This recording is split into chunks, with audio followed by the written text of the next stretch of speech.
কৃষকদের জন্য নতুনভাবে এই ফর্ম ফিল আপ আবার চালু হয়েছে।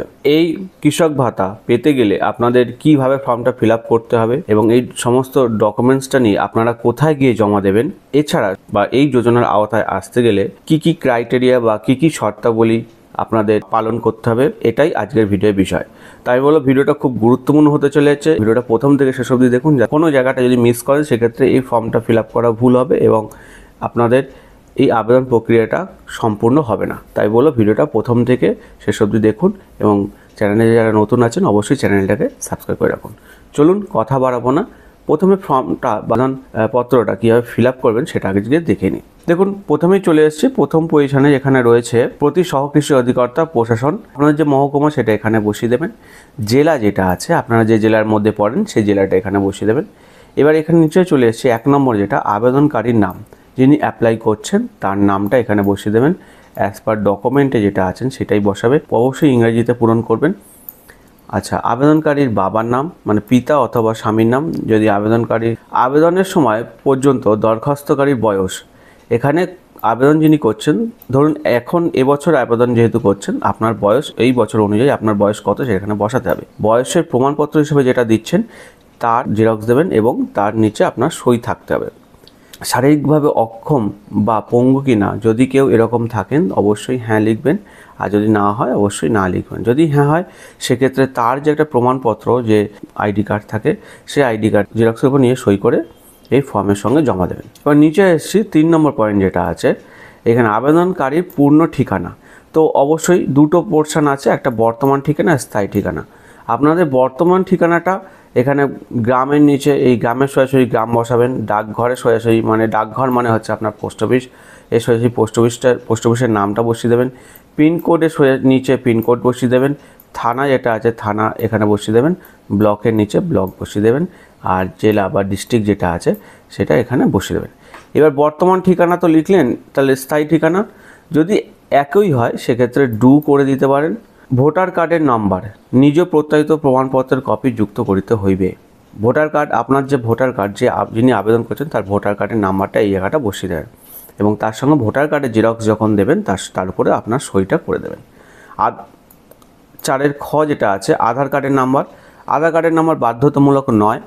আধার কার্ডের সেক্ষেত্রে অসুবিধা নেই, দিতেও পারেন না দিতেও পারেন।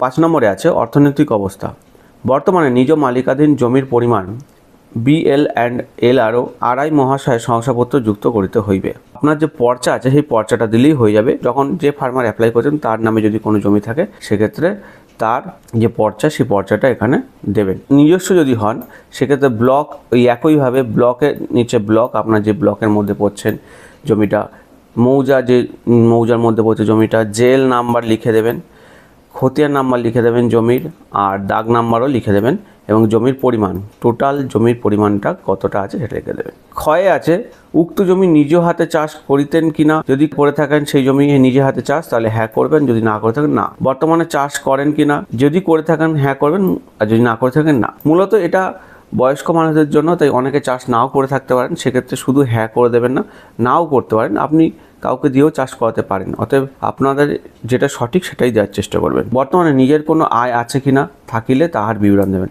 যদি অন্যভাবে কোনো কারোর আয় থাকে সেটা এখানে দিতে পারেন, যদি না থাকে কিছু না দিলেও চলবে। কোনো সূত্র থেকে টাকা পয়সা যদি পান তার বিবরণ দিতে পারেন। এইখানে 6 নম্বর যেটা আছে, 6 যেটা দেখুন ক বিষয় হ্যাঁ হলে এবং ক্ষয়ের জন্য স্থানীয় পঞ্চায়েত প্রধানের শংসাপত্র যুক্ত করিতে হইবে। ক বিষয় হ্যাঁ মানে কৃষি শ্রমিক কিনা, আপনারা কৃষি শ্রমিক কিনা, যদি হ্যাঁ হন তো হ্যাঁ দেবেন, যদি না হয় তো না।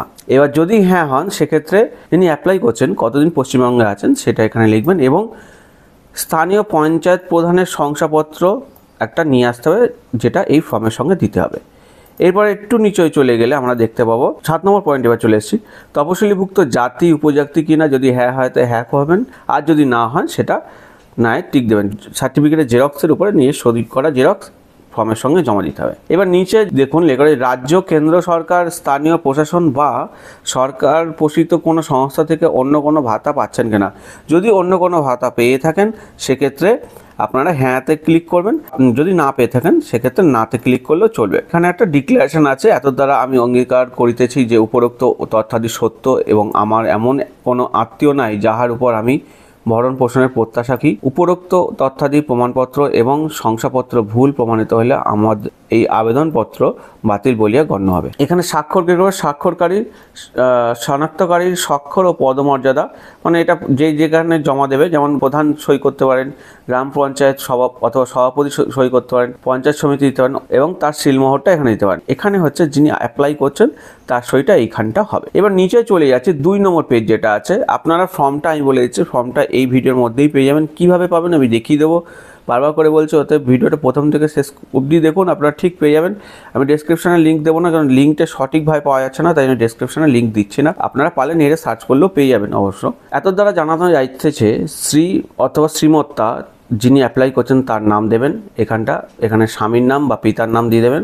এখানে গ্রাম আপনার যে গ্রাম সেটা দেবেন, পোস্ট, জেলার নামটা এখানে দেবেন, এবং কত সাল থেকে এখানে আছেন, মানে আপনি যে এই পশ্চিমবঙ্গের বাসিন্দা, এখানে এতদিন আছে, কতদিন ধরে আছেন সেইটা এখানে ডিক্লারেশন চাইছে, এখানটা দিয়ে দেবেন কত বছর ধরে বা কত সাল থেকে আছেন।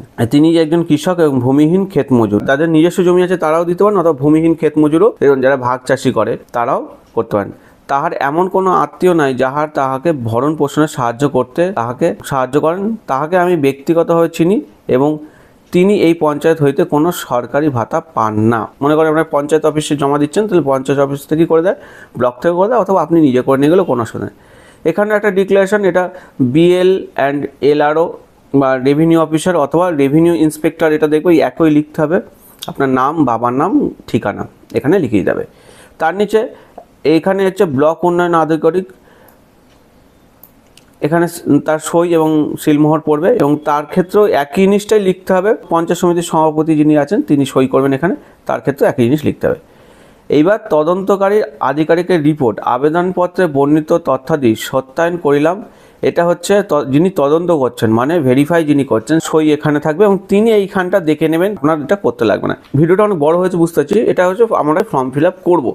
এরপরে আসি এই ফর্মের সঙ্গে কী কী ডকুমেন্ট দেবো। প্রয়োজনীয় নথিপত্র মানে এই পশ্চিমবঙ্গ কৃষক বার্ধক্য ভাতা প্রকল্পের অধীনে এই মাসিক পেনশন যদি পেতে চান, সেক্ষেত্রে কী কী ডকুমেন্টস এই ফর্মের সঙ্গে দিতে হবে দেখুন। পশ্চিমবঙ্গে আবাসিক বা প্রমাণপত্র বা বাসিন্দা, আপনি যে পশ্চিমবঙ্গের বাসিন্দা আছেন তার একটা প্রমাণপত্র দিতে হবে, পাসপোর্ট সাইজের ফটো দিতে হবে, রেশন কার্ড দিতে হবে, জাত শংসাপত্র যদি প্রয়োজন হয়, মানে আপনি যদি SC/ST হন তবে সেক্ষেত্রে কাস্ট সার্টিফিকেট দিতে হবে, আয়ের শংসাপত্র, আপনার ইনকাম সার্টিফিকেট এটা দিতে হবে, কৃষি জমি বিভাগের প্রমাণপত্র যে আপনার জমিটা আপনার, সেই একটা প্রমাণপত্র দিতে হবে, ভোটার আইডেন্টিটি কার্ড, বয়সের প্রমাণপত্র একটা দিতে পারেন, আর আধার কার্ড দিতে পারেন, ব্যাংক অ্যাকাউন্টের বিবরণ এবং মোবাইল নাম্বার। এই কটা ডকুমেন্টস আপনার জেরক্স করে তারপরে সই করে দিতে হবে ফর্মের সঙ্গে। এইবার হচ্ছে কোথায় জমা দেবেন। নিম্নলিখিত অফিসগুলিতে কৃষক বার্ধক্য ভাতা প্রকল্পের আবেদনপত্র বিনামূল্যে উপলব্ধ রয়েছে। মিউনিসিপ্যাল কমিশনার অফিসে দিতে পারেন, ব্লক ডেভেলপমেন্ট অফিসারের অফিসে দিতে পারেন, অথবা সাব ডিভিশনাল অফিসারের অফিসে দিতে পারেন।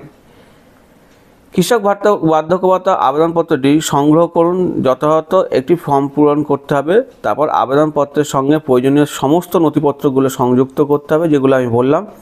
সমস্ত নথিগুলি সহ কৃষক বার্ধক্য ভাতা প্রকল্পের আবেদনপত্রটি যে সকল অফিস থেকে সংগ্রহ করা হয়েছিল সেই একই অফিসে গিয়ে জমা করবেন। মানে আপনি যেখান থেকে আবেদনপত্রটা নিয়ে এসেছিলেন সেখান থেকেই জমা করতে হবে। ফর্মটা পেয়েও আপনাদের কাজ নেই, কারণ আপনাদের এই ফর্মটা সংগ্রহ করতে হবে কোথা থেকে, সাব ডিভিশনাল অফিস অথবা ব্লক অফিস থেকে সংগ্রহ করতে হবে। সবচেয়ে বড় বিষয় শর্তাবলী, কী কী শর্ত পূরণ করতে হবে। কৃষক বার্ধক্য ভাতা আবেদনের শর্ত যেগুলো আছে, সেক্ষেত্রে পুরুষ ও মহিলা উভয়ই এর জন্য অ্যাপ্লাই করতে পারবে। এবার মেইন যেটা দরকার, আবেদনকারীর ন্যূনতম বা কমপক্ষে বয়স থাকতে হবে 60 বছর, মানে যারা বিশেষভাবে সক্ষম তারা 55 বছর হলেও তারা এর জন্য পাবেন। 60 বছরের কম বয়স থাকলে আবেদন করা যাবে না। কমপক্ষে শেষ পশ্চিমবঙ্গের বাসিন্দা হতে হবে। নিজস্ব 1 একরের মধ্যে জমি থাকলে তবেই পাবেন। বর্গাদা চাষিদের ক্ষেত্রে 2 একর। জীবন ধারণের জন্য কোনো সংস্থা নেই কিংবা কেউই দেখভাল করেন না, তাহলে সেই ব্যক্তি আবেদন করতে পারবেন। রাজ্য সরকার কিংবা কেন্দ্র সরকার অথবা তাদের দ্বারা পরিচালিত পোষিত কোনো সংস্থা থেকে আর্থিক সহায়তা বা কোনো প্রকার ভাতা পান না এমন লোকেরা কিন্তু এর জন্য অ্যাপ্লাই করতে হবে। অ্যাপ্লাই করতে পারবেন, কি কি যোগ্যতা লাগবে এবং কোথায় গিয়ে এই ডকুমেন্টসগুলো জমা দেবেন সব ডিটেলসে বলে দিয়েছি। যদিও কোনো অসুবিধা হয় ভিডিওটা আরেকবার প্রথম থেকে একটু দেখে নেবেন। কোনো রকম সমস্যা হলে অবশ্যই কমেন্ট করে জানাবেন এবং আপনারা কোন জেলা থেকে দিন সেটাও কমেন্ট করবেন। আশা করি আপনাদের ভিডিওটা ভালো লেগেছে। ভিডিওটা ভালো লাগলে অবশ্যই ভিডিওটাকে লাইক করুন, চ্যানেলটাকে সাবস্ক্রাইব করুন। এই টাইপের অনেক তথ্য আসবে। সবাই ভালো থাকুন, সুস্থ থাকুন, টাটা।